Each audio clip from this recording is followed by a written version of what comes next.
Hello friends, ఎలా ఉన్నారు? అందరూ బాగున్నారా? ఇవాళ ఎండి చేపల కర్రీ పెడుతున్నాను ఫ్రెండ్స్. లాస్ట్ వరకు ఫుల్ వీడియో చూడండి, చాలా బాగా ఉంటుంది, టేస్టీగా ఉంటుంది కర్రీ అయితే. లాస్ట్ వరకు చూడండి ఫ్రెండ్స్. ఎండి చేపలు, ఉల్లిపాయ, టమోటా, పచ్చిమిరకాయ, కోడిగుడ్లు అయితే ఉడుకుతున్నాయి ఫ్రెండ్స్. లాస్ట్ వరకు చూడండి, చాలా బాగుంటుంది కర్రీ. అన్నీ రెడీ చేసుకున్నాను ఫ్రెండ్స్. ఉల్లిపాయ, పచ్చిమిరకాయ కోసుకున్నా, టమాటా కోసుకున్నా, ఎండు చేపలు కడిగేసుకున్నా, ఉప్పు, కారం, పసుపు, కొత్తిమీర, గుడ్లు అయితే ఉడుకుతున్నాయి. ఇప్పుడు ఆ గుడ్లు పక్కన పెట్టేసి కూర స్టార్ట్ చేసుకున్నాం.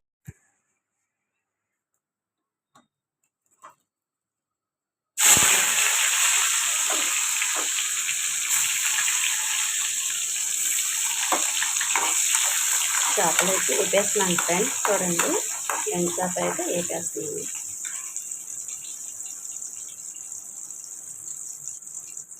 ఉల్లిపాయ, పచ్చిమిరకాయ అయితే వేసేసాను ఫ్రెండ్స్. అందులో కొంచెం సాల్ట్ వేసేసి కొంచెం సేపు మగ్గనిద్దాం.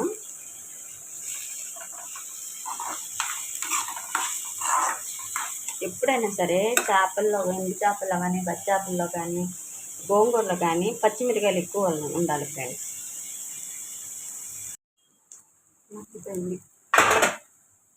మగ్గిపోయింది చూసారా ఫ్రెండ్స్.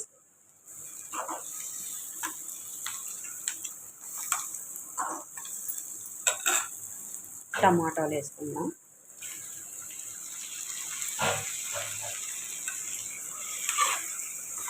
ఇది కూడా ఒక్క 5 మినిట్స్ మగ్గించుకున్నాము. టమాటాలు కూడా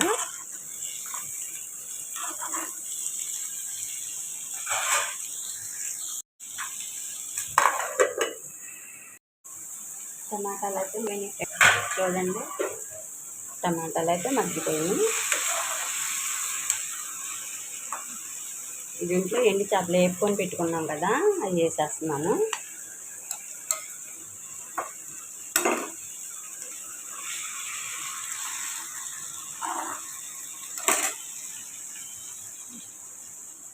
ఉప్పు, కారం, పసుపు ఆల్రెడీ కొంచెం ఉప్పు వేసాను.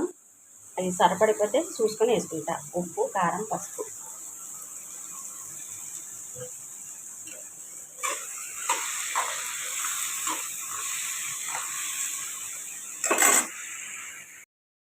గుడ్లు కూడా వేస్తున్నాను ఫ్రెండ్స్. నాకు వేపుకుంటే నచ్చదు, అలాగే వేస్తేనే బాగుంటుంది. ఆ నీళ్ళతో ఉడికి బాగుంటుంది. అదేంటో నాకు వేపితే గట్టిగా అనిపించింది గుడ్డు అయితే. నేనైతే గుడ్డు వేపకుండానే వేసేస్తున్నాను.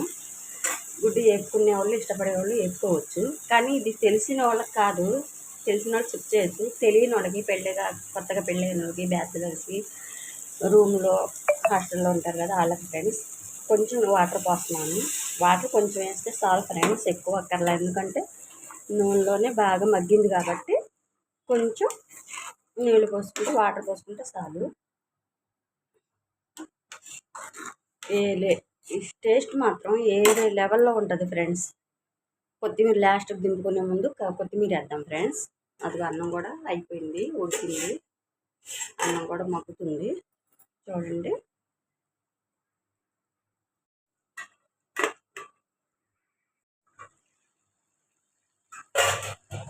దగ్గరకు వచ్చేసింది ఫ్రెండ్స్ కర్రీ. చూసారా? కొత్తిమీర వేసుకుందాం. రెడీ. ఫస్ట్లోనే వాష్ చేసి పెట్టాను ఫ్రెండ్స్.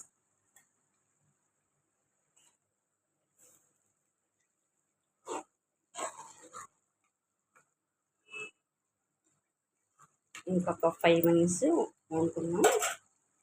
ఒక 5 మినిట్స్ ఉడికిపోతే అయిపోయినట్టే. కర్రీ అయిపోయింది ఫ్రెండ్స్. చూసారా? చూడండి, అయిపోయింది. నూనె అంతా పైకి తేలింది. ఎమ్మి కూర చాలా టేస్టీగా, చాలా బాగుంటుంది ఫ్రెండ్స్. ఒకసారి ట్రై చేసి చూడండి. దీని కింద మాంసం, చేపలు, రొయ్యలు, బిర్యానీ దేని పనికిరాదు. వేడి వేడి అన్నంలో ట్రై చేసి చూడండి. నచ్చితే లైక్ చేయండి, ఫాలో చేయండి, షేర్ చేయండి ఫ్రెండ్స్. సపోర్ట్. బాయ్.